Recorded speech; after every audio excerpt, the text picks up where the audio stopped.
La Chine est passée d'un pays pauvre et fermé à un pays ouvert qui a permis à plus de 850 millions de personnes de sortir de la pauvreté.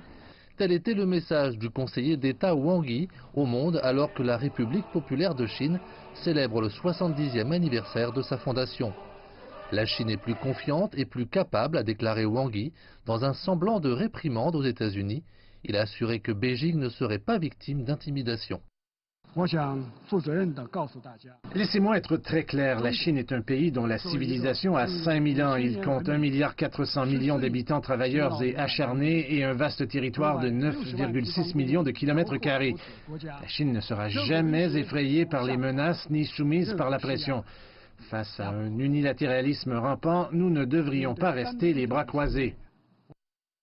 Critiquant l'unilatéralisme et le protectionnisme, M. Wang a promis que la Chine défendrait ses intérêts fondamentaux, appelant les États-Unis à revenir à l'accord nucléaire iranien.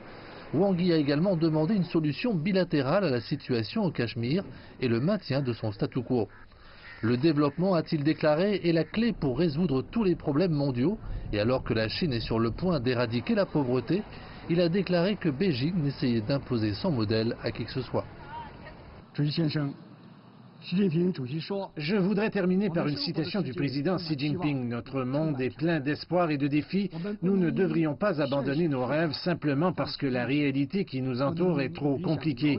Nous ne devrions pas cesser de poursuivre nos idéaux car ils semblent déconnectés ou hors de portée.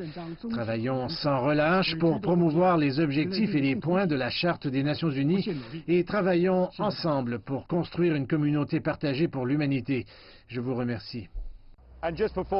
Et juste avant que Wang Yi monte sur le podium, il était assis aux côtés de son homologue de la nation micronésienne de Kiribati, qui est en train de transférer ses relations diplomatiques officielles de Taipei à Beijing.